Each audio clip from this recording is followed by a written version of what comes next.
they'll say that it looked almost completely canine in most cases, but it was walking on its hind legs. Is that a wolf?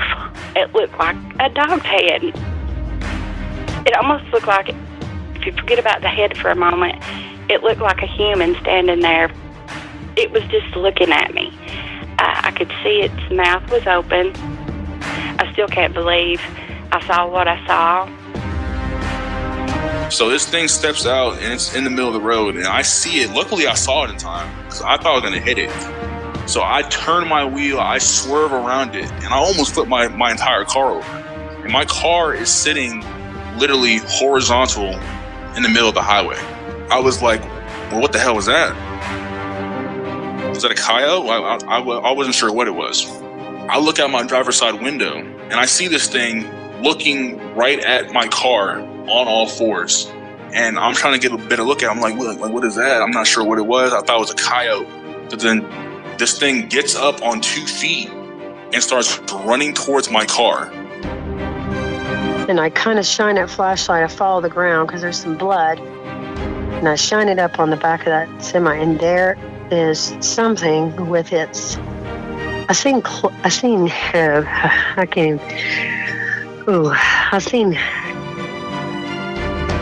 thought it was the devil. It growled. And I mean, it growled. It was the deepest, just went right through me. Oh, I wasn't going to take another step. I couldn't take another step. It looked like somebody was bent over and had their head in the window of the deer blind. It either heard me or smelt me, and he pulled his head out of the tent and stood straight up, and that shocked me.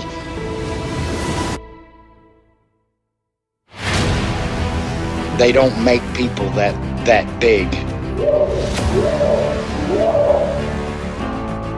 The way it moved, almost as if it was gliding across the beach. I've never seen anything move like that in my life. They were screaming at each other in gibberish. It sounded like a language, and they were chuntering away back and forwards, back and forwards, back and forwards. I know what a bear looks like, and there is no way on this planet that what I saw were bears.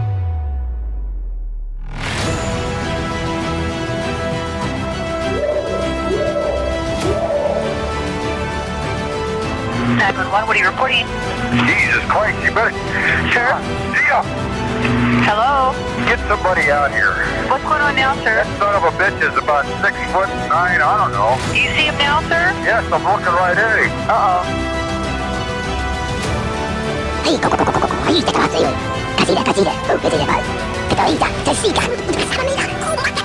get away from that. Don't touch that. Unta! I can't stand those Jawas. Disgusting creatures.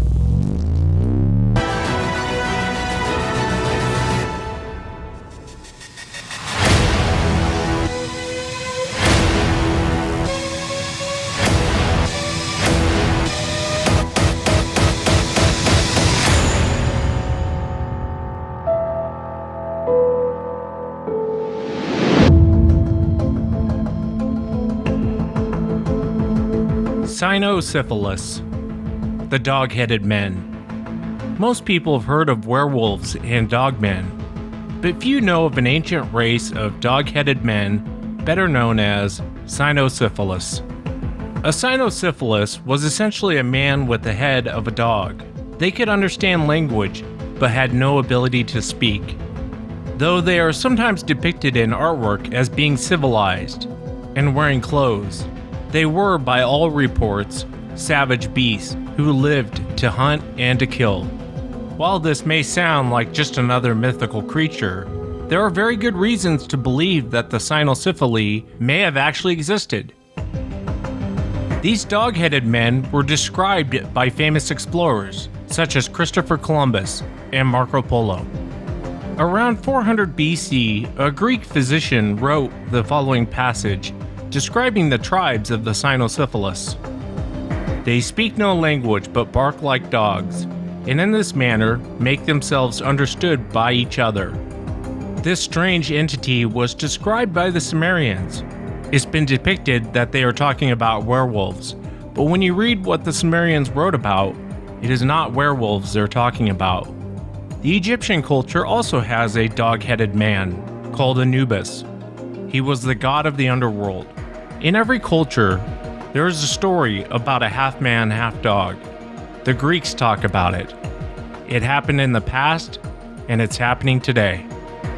A few years back in West Virginia, Miguel was on his way to his girlfriend's home when he ran across a very strange creature. So I had left Norfolk around 7:30, and I was coming up 77 in West Virginia. It was about 12 o'clock midnight, about 12:30. And I've been on the road for a while. I was kind of tired, but I was still fully awake. And I'm driving, and just all of a sudden, I see this, what I thought was the biggest coyote I've ever seen, jump out in the middle of the road. And I'm going about 75 miles an hour.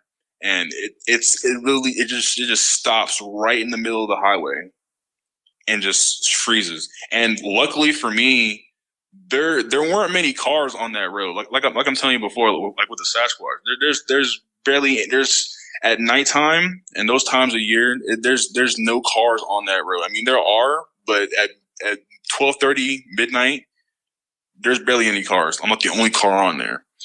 So this thing steps out and it's in the middle of the road, and I see it. Luckily, I saw it in time because I thought I was going to hit it. So I turn my wheel, I swerve around it, and I almost flipped my entire car over.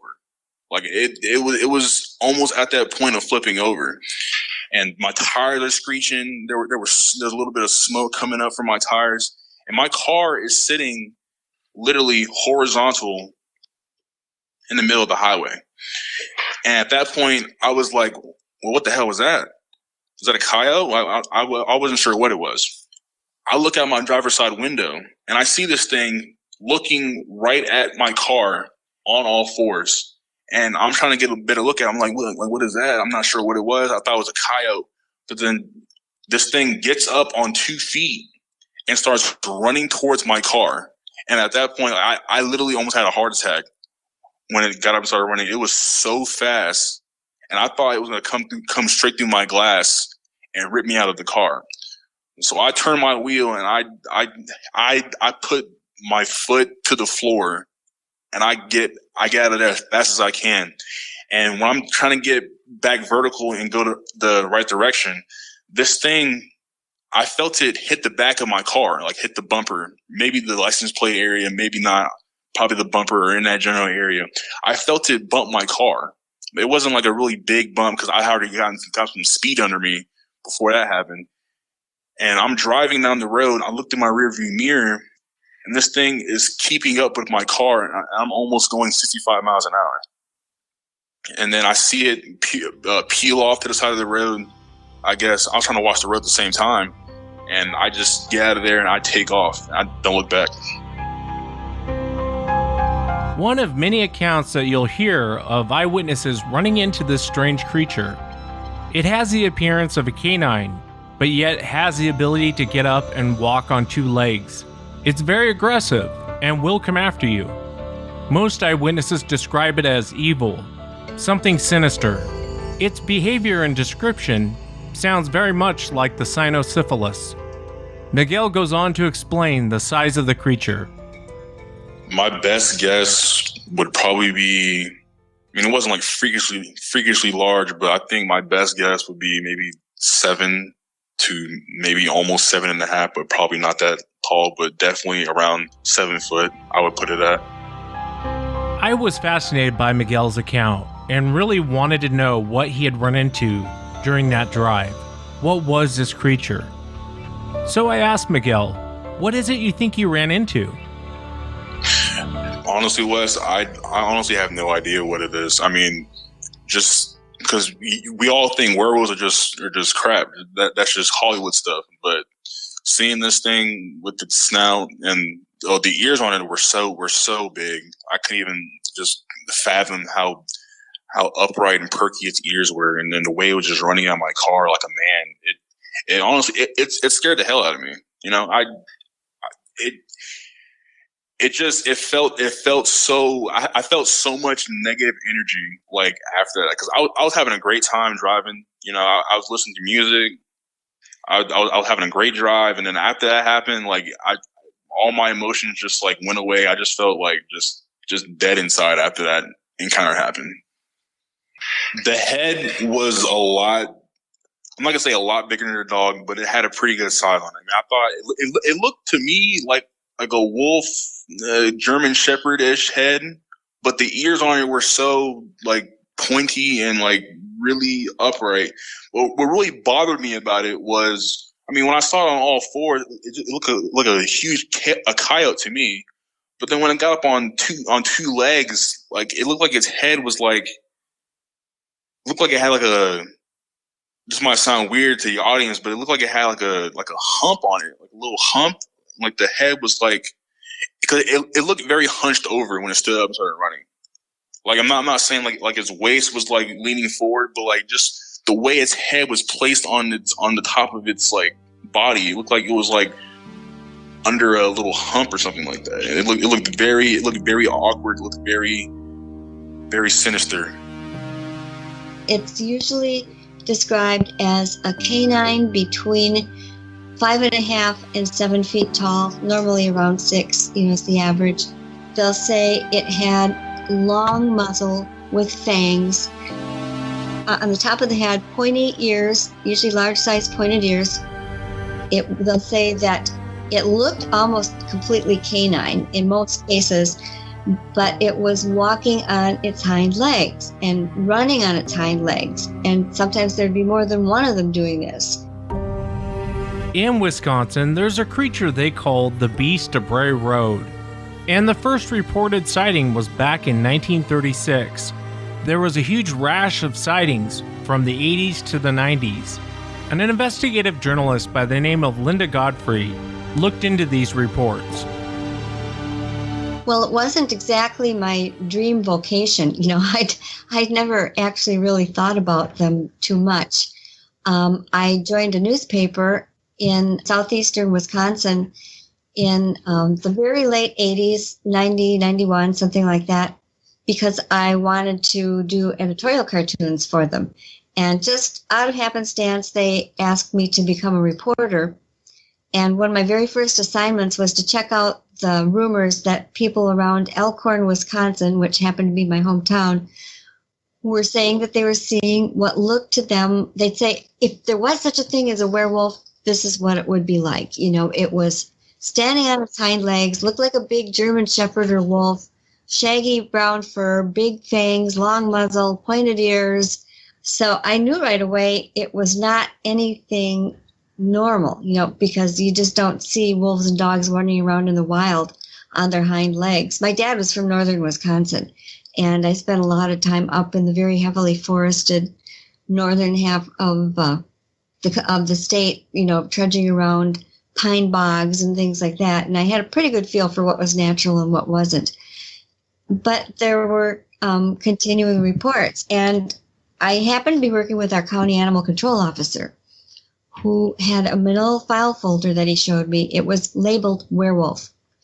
When you've got a county animal control officer with a file folder marked werewolf, into which he's compiling all these reports with contact information from people who were calling in and saying, I saw this thing, that was enough to start me out. And I was curious because I thought, if somebody was pulling a hoax, why would all these people be calling the animal control officer and leaving their name and contact information when they could easily be traced back for fraud?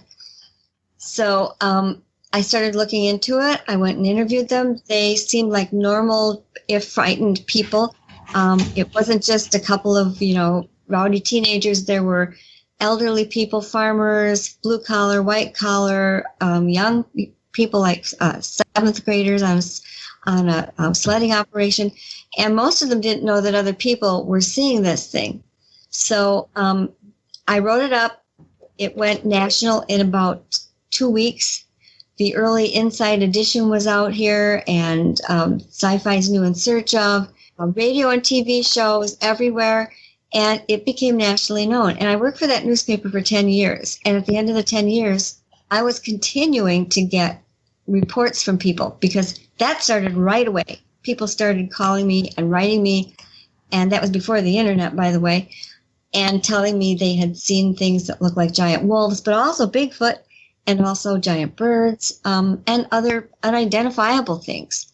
So I decided that I should really write something to put down how it all happened with the Beast of Bray Road and what all the witnesses said, and so there would be a good record. And lo and behold, when that got published, it just ignited another storm of more reports, more attention. And so this has been going on now for like 25 years. And I don't consider myself an expert on the topic because so much is unknown. I consider myself a very long time student and investigator, a student of the phenomenon and an investigator of all of the things that seem to go on around it. These creatures are not only seen in Wisconsin, but they're also seen all over North America and all over the world. Linda, who holds a very prominent position in the community, had a very strange encounter with the creature. She lives out in the middle of nowhere and has actually seen Sasquatch on her property. One night, she ran into something much worse. My son had seen it and not said anything to me. Everything had quieted down with the knocking and all that. But something was creeping around our house a lot at night. I started having animals disappear, starting my cats, dogs getting tore up. And I mean, not just killed, but like ripped apart. I was tired. I had never lost animals and things like that before. But it would like just be like ferocious, like just bloody, just ripping them apart, just doing, not even eating them. Sometimes stuffing them up under things, under buildings and things. And I was really upset. Now, I grew up in the country, and it's me and my two kids here. So I've had to learn to kind of take care of myself a little bit. And I have always done pretty much what my dad did when things would get too close, regardless of how scared I was. I'd go out and you have to kind of make a stand, like this is my place. But I didn't know what this was, but I decided that if it killed another thing on my property, I was killing it back. So they had started tapping on my son's window a lot. I told you that. Well, this was different. He said, it's raking it. It was raking its nails. It was leaving like raked nail marks down my windows, and you could see them. You can see them on my screen. And I just, in my heart, I'm like, this is something different. This is just different. So one night we were sitting in the house and we hear a god-awful noise, and it's one of my dogs being killed right out here in the driveway. That was just horrible. And I'm not going to sit there and listen to that. I couldn't. So I grabbed a gun. I grabbed a big gun too. We all did. And I'm like, you stay on the porch. You boys stay on the porch. But I'm shooting this. I'm not letting it do this. I can't handle that. So I come out to the end of the porch, and as soon as I opened the door, it quit. As soon as I opened the door, it let the dog go, and I seen it. Now, when I say I seen it, I just saw a figure run behind. I had a large semi parked right here in my driveway. It run behind it. And I come to the edge of the porch, and I shine the flashlight, and I'm trying to find the dog, and I seen him laying there. And he's not dead, but he should have been. And I was really upset. I just instantly started crying, but I also got mad. And I was like, and I kind of shine that flashlight. I follow the ground because there's some blood. And I shine it up on the back of that semi. And there is something with its, I seen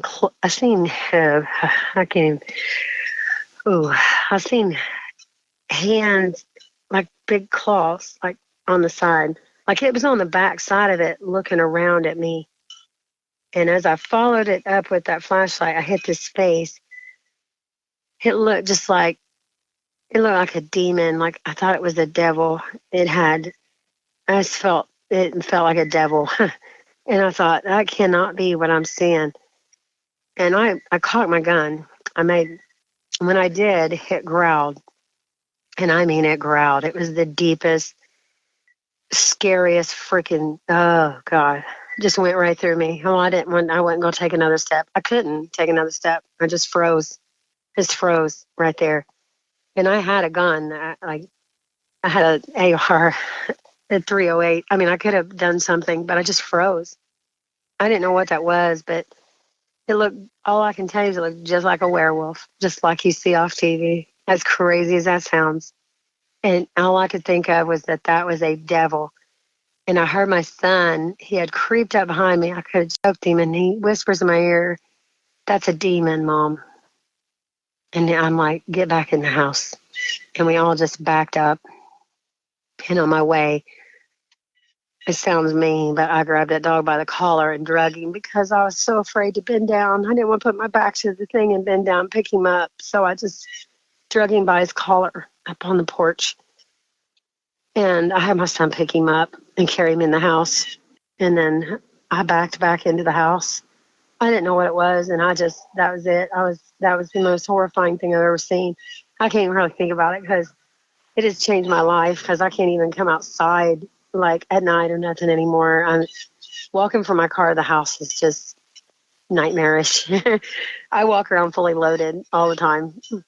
And in the daytime, I'm sitting out here like scanning the woods and everything constantly because that was a whole different matter. It just had a whole different vibe. Linda's son had actually seen the creature prior to this encounter happening, but never told his mother. Linda goes on to explain what her son saw and what she saw that night. Now, I am in the house at this point. I'm like, lock everything up.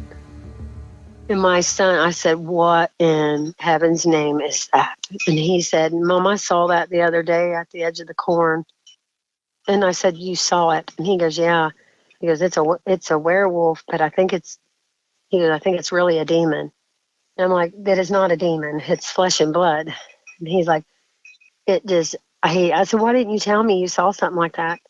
And he said, "Well, what'd you think? What was I going to say, Mom? I saw a big dog." I said, "Yeah, that's exactly what you say." Well, what I saw was a real flesh and blood animal. But boy, it gives off the feeling of something completely different. It was standing up, and it was on the backside of that semi, but it had its hand. I'm calling it a hand because that's what it looked like. It had this thing's got like talons on the end of its fingers. That's all I saw was its hand wrapped around, and it peeked around at me, and it just kind of like, I don't really know any other way to tell you, but it gave me a grin. You ever see something give you like an evil grin, like her? Yeah. That's what I felt. And I'm standing there I don't know why I didn't pull the trigger. I just froze. I just froze up. And I was so mad because I thought, here I was going to go out there and really show them who's boss. This is my property. You get off of it. And all I did was freeze up and I just locked up. I couldn't do nothing. I just wanted to get me and my kids in the house. That's all I could think about. Just get away.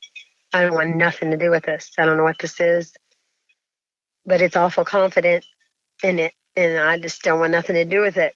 But it was shredding up my dogs, and I had every intention, to be honest, telling you to come out here and shoot whatever that was. And I saw it and did nothing but freeze up. Terrible account of Linda's dog being killed and this family being terrorized by whatever this thing is. I asked Linda, is it still around the property? At times, yeah. It's like everything acts different when it's around. Animals act different. The deer, they'll be gone when it's here.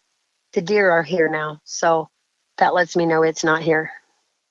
But it's like a thing that when it comes around, everything else can tell, and they vacate the area.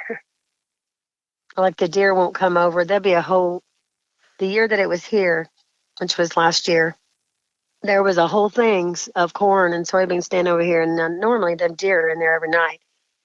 They don't even pay no attention to our other furry buddies. Like they go in there, they're all around me, fields and stuff are, but they would not. They were just gone. It was like there was no deer, there was no turkey, there was nothing. Everything was just gone. And a lot of the hunters were even commenting like, man, I ain't even seen a deer this year. Like, just, we were all like, what's the deal? Then this thing showed up on the scene. And so there was no deer or nothing around. It was like the animals knew that there was just a major predator on the scene. In part 2 of this series, we'll examine the history behind this Dogman cryptid, this weird creature people are running into. But before you hear the history behind it, it's important to hear encounters today. Shane is a municipal court judge in Ohio. When he was a teenager, he had a run-in with one of these strange creatures. This was back mid-'80s, like 85, 86. I was a high school kid, and I was a runner, a high school runner. Every year, my town I live in a city called Bucyrus, and we have a big bratwurst festival every year. It probably doesn't rival Wisconsin, but for around here it does. And so we always had this, at the end of the summer, third weekend in August, we had this 10K, and it brought people from all over Ohio, and I was training for that. And it had been really hot. It had been hot about 3 or 4 days in a row, and I went out to try to get some training runs in. It was just miserable. So I knew it was going to be hot, and I said, well, I got to run 5 miles. That was my training I had to do. And I thought either I'm going to get up early in the morning and do it before it gets hot. I'm not a morning person, never have been. And so I thought, well, I'm just going to do it at night. Now, I lived out in the country about 4.5 miles out of town. If you're familiar with Ohio, for Ohio listeners, I lived right on State Route 4. State Route 4 runs right through the middle of the state, goes north and south, and leads you right up to Cedar Point and Lake Erie. One of probably the most traversed, state routes other than the big ones, that run through Columbus. So I lived on a farm. I wouldn't run on State Route 4 because back then, and even still today, there's a lot of semi-traffic would buzz up and down there. And it's just a 2-lane highway. I mean, it's just 2 lanes. And so, in fact, the funny thing is as a kid, my mom never let me have a bicycle because she said, look, you'll get killed if you ride that bicycle out on Route 4. And she was probably right. And it was until I was about 10 years old, she would even let me go out to the mailbox to even get the mail, because semis were they zoomed by there so fast, literally it would suck the mail right out of your hand if you were standing there. So I was, 15, 16 years old now. I always did my training runs down this little country road. It was called Temple Road. It was, a car length and a half wide, I think. And it was just right through the middle of the country. There were about 3 houses on Temple Road. They were all spread out. What I would do is I'd leave my house and I'd go south about 100 yards maybe. And then I would turn right onto Temple Road. And I could go 2.5 miles down was State Route 98. That would be my turnaround point. And I would come back and that'd be my 5 miles. It was about 9:30 at night when I started off. Somebody might think, well, gee, that's unusual. Some kids can go run it at night in the country. Not at all. I mean, I was a country kid, wasn't scared of the dark. I mean, I was 8 years old playing hide and go seek in dark barns and running through cornfields and stuff like that. So being out at night never bothered me at all. I mean, and keep this in mind, North Central Ohio, there's no bears, there's no wolves, there's no bobcats. I mean, there's nothing out there that would be dangerous to a kid other than a human being. And back in the 80s, I think we were pretty naive about, people grabbing kids and stuff like that. But I was a 15, 16-year-old boy. Nobody was going to just grab me. I just ran from them. But so to understand the sort of the geography, so I turned right onto Temple Road, and for about a straight mile to my right was corn. And the corn, early August was about head high, and I'm almost 6 foot. So this corn was about 6 foot tall. And so on my right was corn, and on my left was beans. And it ran that way all the way down to the first crossroad, which is a little road called Flickinger Road. And at that time, as soon as you cross Flickinger Road, which is about a car length wide, there was a woods. And I can't tell you how many acres the woods would have been back then, but it was pretty thick.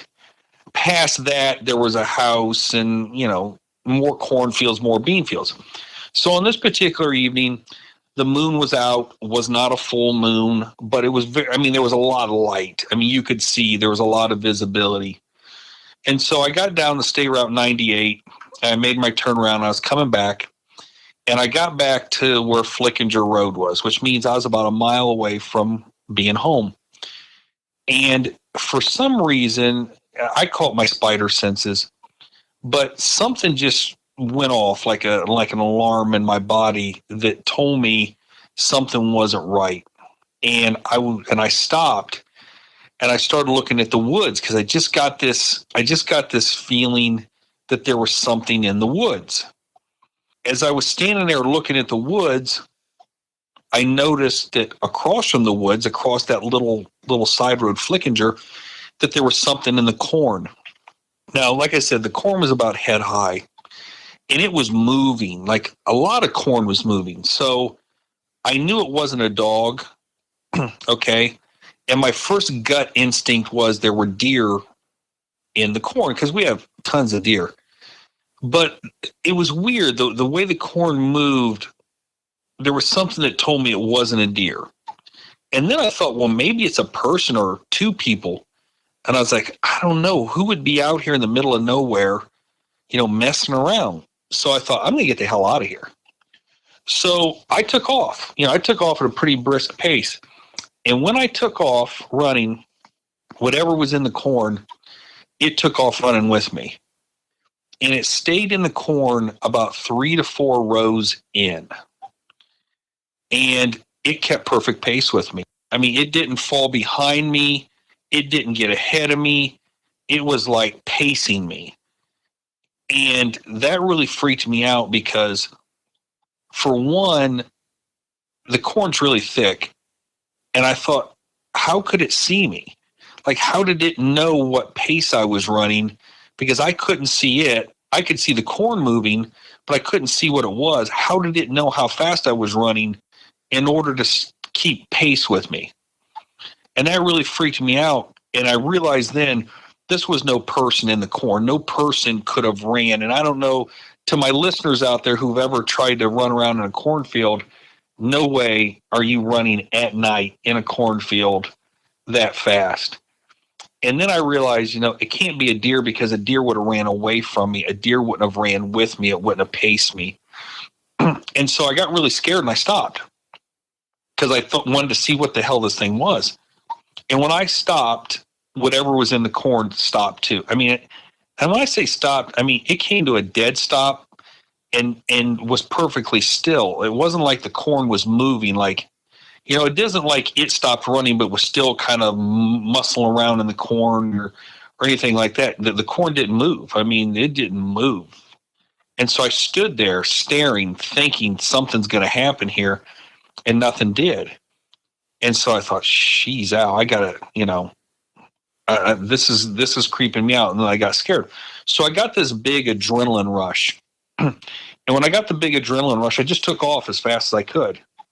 And when I took off, like I was, coming out of the sprinter's block, it took off too. And once it kept pace with me. So I knew coming up, so the half mile mark for me to get home was an old farmhouse with some old buildings. And I knew from running up and down that road, I knew that there was a big tree that set out by the road. A huge tree. And I thought, I'm going to just climb this tree and I'm going to get up high enough where I can either see what's in the corn, or if whatever it is comes out of the corn, I'm going to be up high and it's not going to be able to get me. Probably wasn't the best idea because then I'd have been stuck up in the tree. Yeah. But at the time that was, to a teenage kid who's panicking, that seemed like the most logical thing to do. So when I got close enough to the tree, I mean, I'm gunning it, and it, I'm sprinting, and it's staying with me. I noticed that somebody had dehorned the tree, which means all the lower branches they had cut off. So I don't know when that happened, but I'm like, crap, I can't climb this tree because this tree was really big. I mean, it was really big around, and they had cut all the smaller limbs off, so I couldn't have got up it. So now I'm stuck. So my adrenaline is like, they have that fight or flight, and you get that big adrenaline rush. Well, you only have so much adrenaline, and I just burned it all out. And so I just felt exhausted, like really, couldn't hardly breathe because I had ran so hard. So I stopped by the farmhouse, and the thing in the corn stopped. It stopped as well. So I'm thinking, oh my gosh, what am I going to do? So right after the farmhouse is when the bean field picked up. And so, the corn's on my left, beans are going to be on my right. And I thought, okay, I got a half mile to go. I don't know what's in the corn. It's keeping pace with me. I now know I can't outrun it because I'm running as hard as I can, and it's keeping up perfect pace with me. So if it can run perfect pace with me in the corn, then outside the corn on the road, there's no way I can outrun it. So I know I'm about a half mile from home. And for me to get home, I'm going to have to get to Route 4, and I'm going to have to turn left. And if I turn left, I'm going to intersect with whatever's in the corn. Because, for me to get home, I got to cross the busy road to get to my house. I might have to cut left. Now, the corn did not run all the way up to Route 4.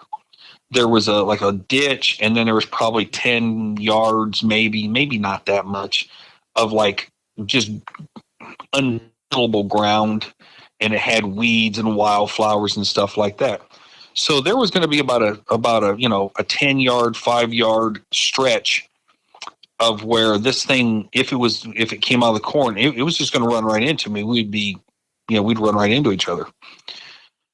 So I thought, man, I can't turn left. I can't go home. And one of my best friends lived to the right. So I could get to Route 4 and I could turn right and I could try to go to his house. And he lived about 200 yards down.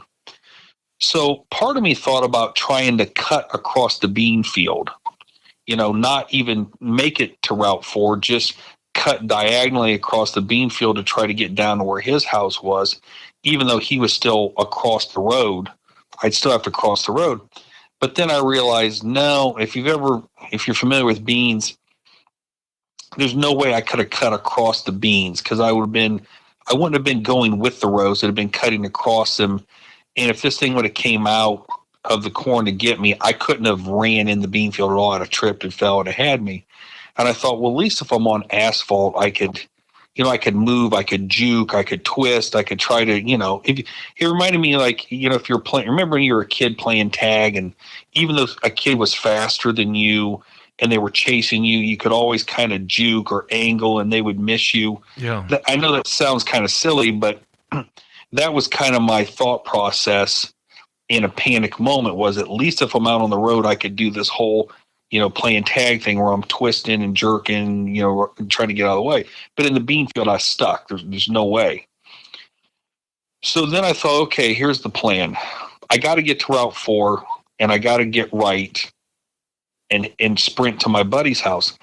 But the problem was, and as I explained before, Route 4 is an incredibly busy highway with semi trucks, and just regular traffic. And with this being the summer, there's all kinds of Lake Erie traffic that's always coming and going. So one of the problems is if, I'm going to try to sprint across the road, but I have to be cognizant of the fact that there's semis zooming up and down this road. I could just get hit. I get killed by the truck, not whatever's in the field. So I said to myself, look, you got to conserve energy. So I broke into a very light jog because I figured, look, I'm going to wait till I get about 15 yards or so, 20 yards, 50 yards from Route 4. And when I see that I can get across, I'm going to, dead sprint, don't look back, gun it to my buddy's house. So I had to conserve some energy because I'd blown up, my adrenaline. So I start this, light jog, very light jog, trying to gather myself. And the thing that was in the corn, it started running too. And it kept pace with me. And as I was getting closer to Route 4 and I started picking up the pace, it's picking up the pace. And it's probably, I'm going to say the furthest away it probably ever was probably 25 feet maybe away from me. And I say that pretty close, really. Oh, it's close. Yeah, the road it's just not a very wide road where this was. And the reason why I say that is because I think to myself, if I'm shooting a 3-pointer in basketball, that's 20 feet. It was about 5 feet behind that. So it's that close to me. But I never heard it breathing. I never heard it make a sound. Like it was silent, other than the rustling of the corn stalks. So I told myself, when I get to the point where where the corn ends, I'm not going to look back. I said to myself, don't look back, because I was scared that if whatever was in there, I might freeze up. I might see it and I might hesitate. And so I thought, I don't want to look. So I'm getting closer, and I notice that there's a semi coming from the left, but it's far enough back that I'm going to be able to get across the road.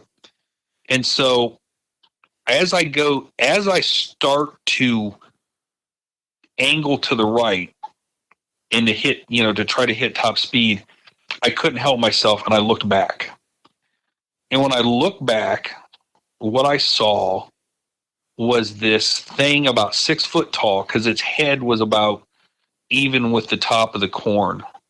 And it just walked out of the corn, and 6 foot tall, and it had the head of a dog, sort of a muscular type chest.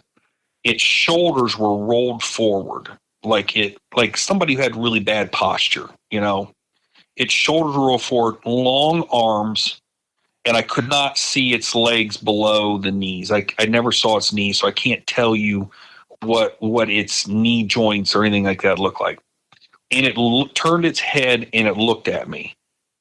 And to me, it looked like, and this is the only frame of reference I had was, it looked like the Egyptian god Anubis. Because that, having seen that in books or seen that on TV, that's what it looked like. It looked like the Egyptian god Anubis with that head. And it looked to me like it was going to drop to all fours.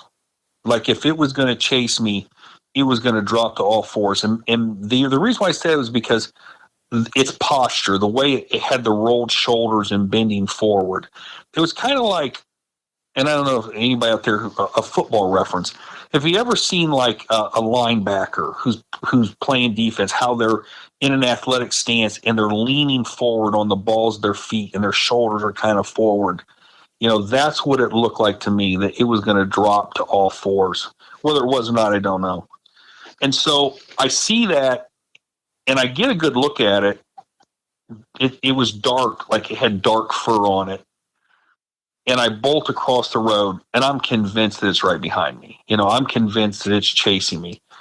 And I sprint just as hard as I can. And my buddies had an in-ground pool. And they had a chain link fence around it. And half the time, the swinging gate to that pool was open, and half the time it wasn't. And I'm sitting there praying, my God, I hope this gate's open, because if I have to stop and try to unlatch that gate, it's got me. And so as I'm getting closer, I notice that the gate is closed. And I'm like, oh no. So as I get close to it, I just say, the hell with it. And I jump as high as I can, and I throw my legs up in the air like the old Fallsbury flop. And I tried to put my hand on the top of the fence, and the scalloped wires on it just cut me right across my side. I land in a stumbling thing, and I just dive right into a swimming pool head first. I blew all my air out, and I let my chest drag across the bottom of the pool. And when I got to the deep part, it was about 10 feet deep, I pinched my nose and I just sat there on the bottom of the pool looking up, fully anticipating that this thing that I saw come out of the corn was going to be standing on the edge of the pool, and I'm just going to be like, I'm totally screwed.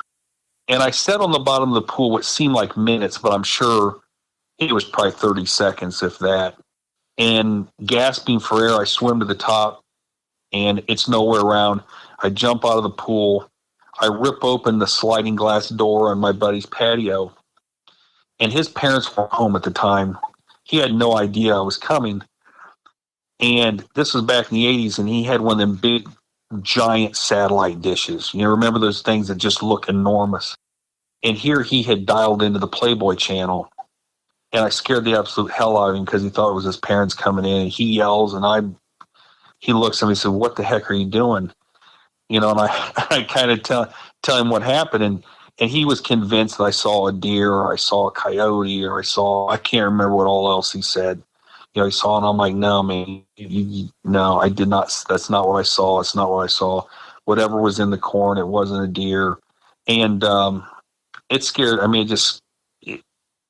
just scared me because I knew how fast that thing was. That if it would have came out of the corn, I couldn't have got away from it. And so for years, I pondered, why didn't it catch me? You know, why didn't it run me down? Why didn't it catch me? Was it just playing with me? Was it toying with me? And then the other thing I wrestled with is, you know, what is it? You know, what was it that was there? Because I played cards with a group of friends the next night, and I told them the story, but I left out what exactly I saw because I knew they would have just roasted the hell out of me. You know what I mean? They would have made fun of me like you wouldn't believe. And so even the guys at the table, you know, were playing cards like, well, you know, it could have been this, it could have been that. And I'm thinking, look, dudes, you didn't see what I saw. You know, you didn't see it. So, you know, the interesting thing, Wes, is I never thought that it was a werewolf. You know what I mean? Because you have to understand, in the 80s, there was no internet. There was no frame of reference for me. And to me, the werewolf was Lon Chaney Jr. when a pair of jeans and a torn flannel shirt and a flat face, you know, like a human face with just hair on it. So for me, I didn't know what it was. And so, you know, as I grow up and I eventually became a lawyer, and I'm now a judge in my hometown, and I started doing some research, and early on, I was thinking, is this like a hellhound or something? Was this something, because I had heard of these things, and you remember whole Sherlock Holmes and the Hounds of Baskerville, Yeah. and you hear some of this stuff about, you know, these black dogs with red eyes chasing carriages. And therefore, for a long period of time, I thought, well, you know, was it something like that? Was it some sort of demonic dog black dog was chasing me? But it didn't fit the profile. It just didn't fit the profile. Why was it standing on two legs? Why did it look, it didn't, like I said, it didn't look like a dog would look. It looked like the Egyptian god Anubis. That's what it looked like. So then years later, you know, I start hearing about this phenomena that people are seeing called a Dogman. And so I picked up one of Linda Godfrey's book, who is I guess you would say the godmother of Dogman, dating back to the Beast of Bray Road, which I knew nothing about. And I was reading this account, and this guy says that what he saw looked like the Egyptian god Anubis. And I said, that's it. That's what I saw. Whatever this guy saw is the exact same thing that all he saw. And then it was this, I discovered there was this whole phenomena out there about these things called dogmen. And knowing what other people have seen, I'm convinced that's what was stalking me that night. It's very cool to have a judge come forward and say, I saw this thing. Shane actually started a podcast called From the Shadows. He goes on to describe what he saw that night. The arms were sort of thin. You know what I mean? It did not have like a big muscular set of arms. The arms were more spindly, kind of long, you know what I mean? But his chest was big. And I'll give you an example. Hey, this is going to sound really silly to you, but I had a miniature dachshund, and he had short, little stubby legs, but he had an incredibly muscular chest. His chest stuck out, and he had this just really strong chest. That's what it reminded me of. It had a big chest, but skinny arms, and sort of big rolled shoulders is what it looked like. It was almost like the arms were not proportionate with the torso. It didn't look like it had these big, powerful arms. It just didn't quite look like that to me. Now, maybe it was the angle I was at, or maybe, with it being nighttime, but I got a good look at it. And to me, it looked more very powerful torso and long arms. I asked Shane, what do you think this thing is that you ran into? I mean, what is this creature? So here's the thing. So, I like to think I'm somewhat of an educated guy. I went to law school, obviously, but that doesn't make me a biologist. But, I've done some study, and I think, okay, is this a biological creature? All right, if it's a biological creature, and it's canine, if it has canine tendencies, why would it stand on two legs? What's it doing on two legs? Dogs don't stand on two legs. Wolves don't stand on two legs. But then again, I think, well, you know what? When it was pacing me in the corn, it was probably on all fours. It was probably running on all fours. And then when it came out of the corn, I think it probably stood up on two legs to get a better vantage point of me, I think. And then if it would have laid chase to me, I think it probably would have dropped down on all fours. And I say that just based upon its physical stature. So I tend to believe that it's a physical animal of some sort. The thing is, what's its origin? You know what I mean? What's its origin? I mean, animals evolve. We know that. We know animals evolve, but what is this thing's origin? Has this thing been around for thousands of years? Or is this something that's just evolved over the last 50 years? Marco Polo mentions the cynocephaly indirectly when he had traveled to a remote island. Marco Polo writes, "The people of the island are no better than wild beasts. I assure you, all the men on this island have heads like dogs and teeth and eyes likewise. They are the most cruel generation and eat everybody that they can catch, if not their own race." Stephanie lives out in the middle of nowhere in Tennessee. Several nights she was coming home and had a weird feeling she was being watched, until one night she saw what was watching her. I come home from work. It was probably 7:30, and this was Thanksgiving Day night. I worked Thanksgiving Day. I got home around between 7:30, 8 o'clock. Done typical, pulled in the driveway, and of course, maybe it was kind of in the back of my mind. I'd been kind of skittish a few nights of what I had happened before, but I wasn't thinking too hard about it. I pulled into the driveway. I fiddled around in the car, kind of gathered my things, and I just looked out my window, the driver's side window, and I saw something. Saw like little beady lights, little tiny lights, and I thought, what is that? And I pressed my face basically up against my windshield and my window, and is that a wolf? It looked like a dog's head, and it looks like the eyes were like little lights, like kind of like in the pupil of someone's eye. It was like a pupil. The pupils were lit up like little lasers, and I kept looking at it, and that looks like a wolf. And that can't be what I'm seeing. And I just kind of just stopped and stared at it for a minute, and then I got like a rush of adrenaline, and my heart started racing. I just kind of shook it off and turned my head and got the rest of my things and told myself, Steph, you're just being stupid. This can't be what you're saying. Just get out of the car. So I got it, got my stuff, got out of the car, shut the door, and I looked up, and it was very plain what I was looking at.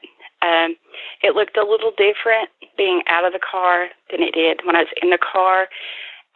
Through the experience, it almost looked like it changed in a way, because it kind of didn't look like what I was seeing from inside the car. It was very light skin or light colored fur, white, gray, flecks of black, and maybe tan, reddish tan. Described kind of like I had a calico cat one time, how the colors mix in together. That's what its fur looked like everywhere but the face. It had a snout.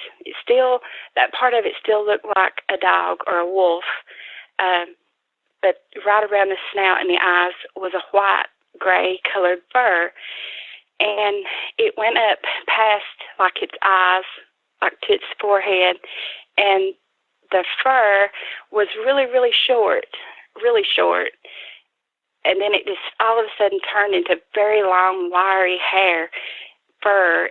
It looked kind of like how a lion or a juvenile lion, their fur will all of a sudden change from really short to long, and it had wiry fur all over the top of its head, and it was in such a way I could see that there were ears, but I couldn't tell for sure if they were standing straight up or maybe bent over. I didn't see a pronounced sharp ear to it, but the fur, I said, was very long and wiry.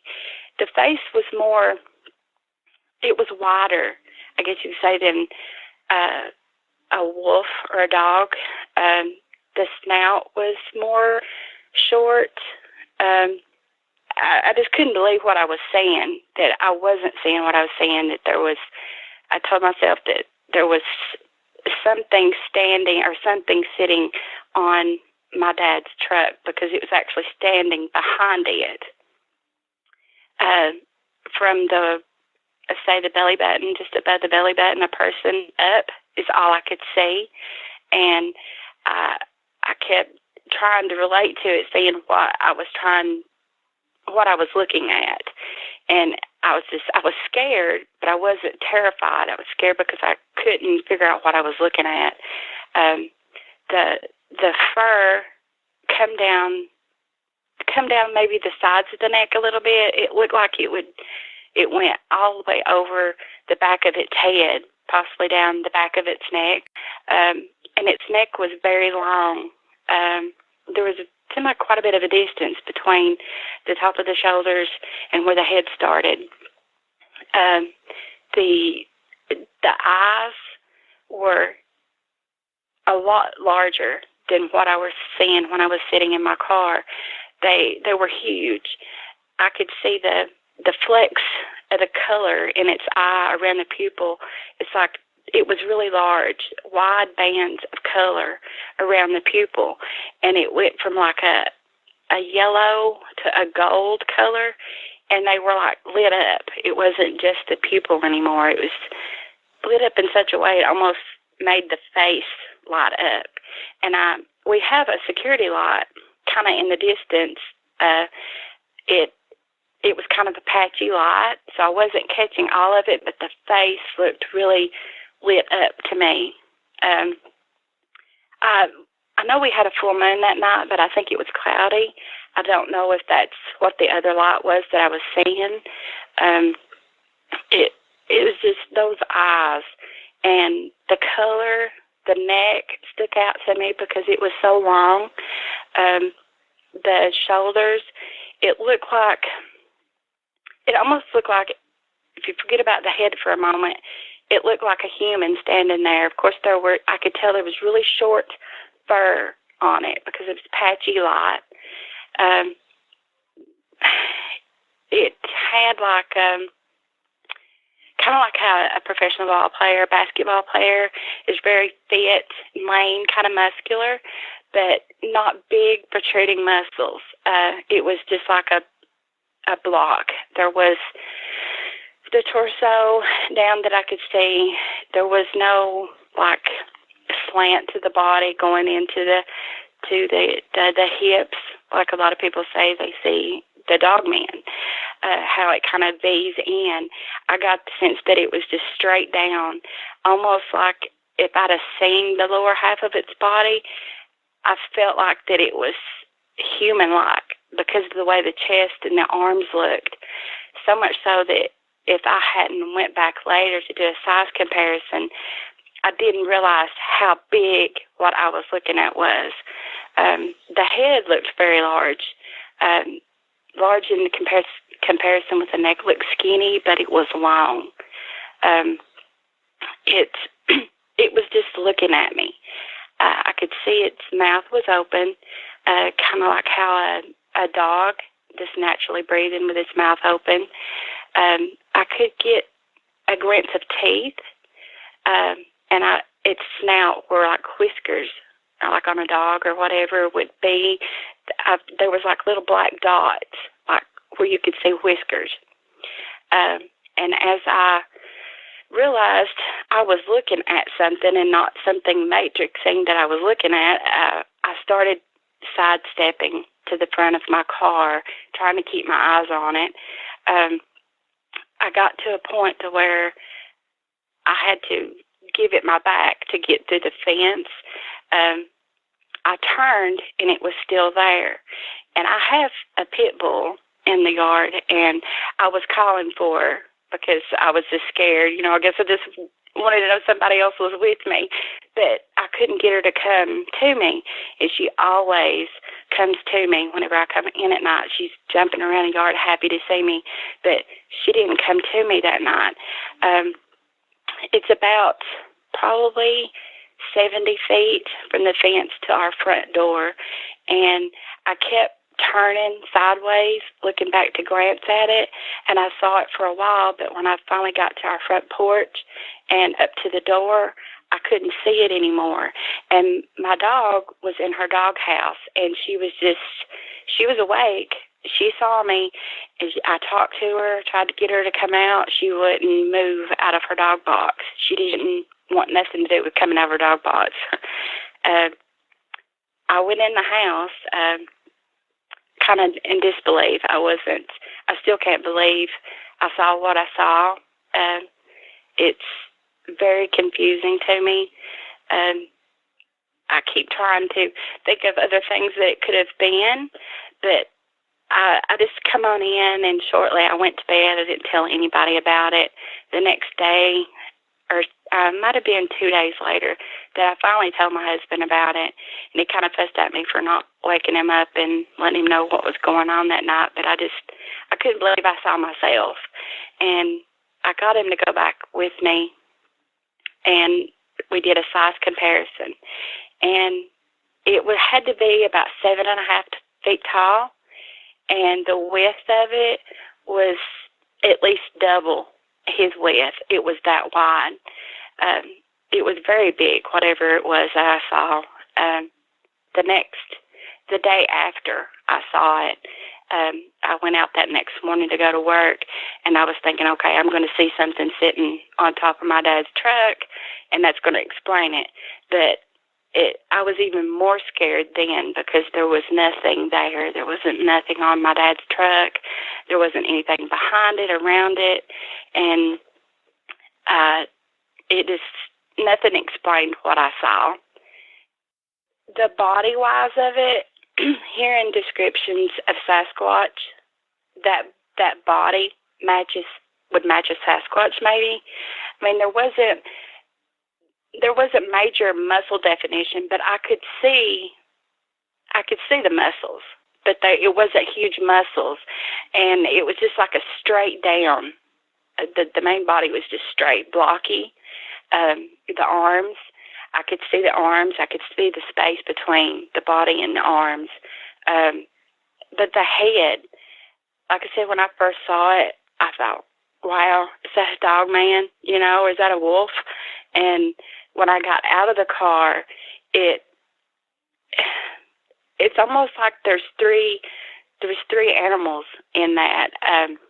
Like I told you that before, I couldn't reference those eyes, but my husband and I were watching a television show, maybe, I don't know, a week later, a few days later, and on this TV show, there was this owl in the background, this big, huge porcelain owl, and the eyes caught my attention, and automatically it just zipped me back to the moment that I saw that, and I told my husband, I said, wow, look at those eyes. That looks exactly like the eyes I saw, and it was really weird.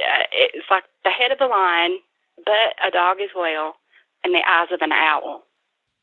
I think they were self-illuminating because when I first saw that, my windows in my car are tinted, quite a bit tinted, and I could see these little beady lights. It looked like lasers almost from within the eye. That once I got out of the car and I got a better look at it, it was like the entire eye was glowing, and it was there was like two shades of yellow or gold to it. The band of the color, there was like two shades on the outside of the pupil. But it almost looked like just the whole animal was glowing in the face. I don't know if that makes sense or not, but the eyes were so big, and that glow, the light was at an angle in such a way that I don't think that could have been what was lighting up the eyes, and it's far enough away that I don't think it had anything to do with it. And I was trying really hard to remember about the moon that night. I know that, like I said, it was a full moon, but I think it was cloudy. I don't think the moon was popped out, but it could have been, and that could have been helping me see what I was seeing. In an upcoming show, we'll be talking about the history of this cryptid and going through many different civilizations of people reporting this specific cryptid. Thanks again for taking the time to listen to the show. Remember, if you've had an encounter, shoot me an email. My email address is wes@sasquatchchronicles.com. If you get a chance, check out sasquatchchronicles.com. You can become a member and get additional shows. Until next time, everyone.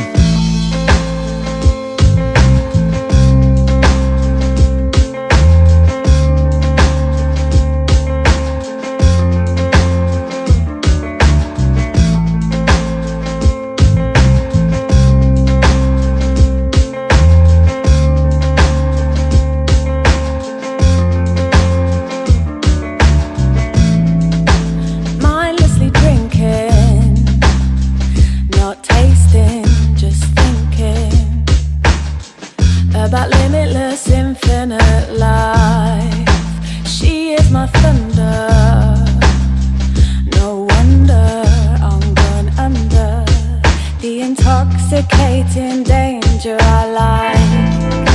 Save me from myself, let me drown in my black lake. Let me float away. Save me from myself, let me drown in my black lake.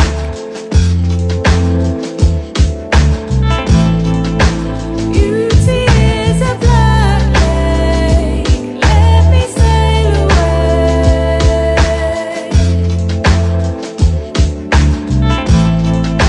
Beauty is a black lake, let me sail away.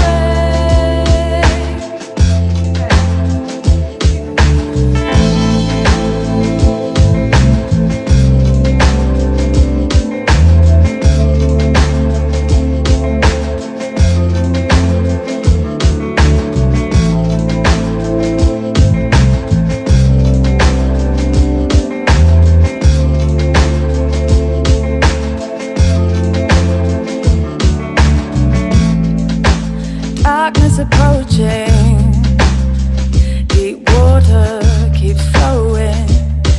It inhales me in the stormy tide. Endless emotion, a dawn thought, a notion, an epiphany, bring the shore to life. Save me from myself.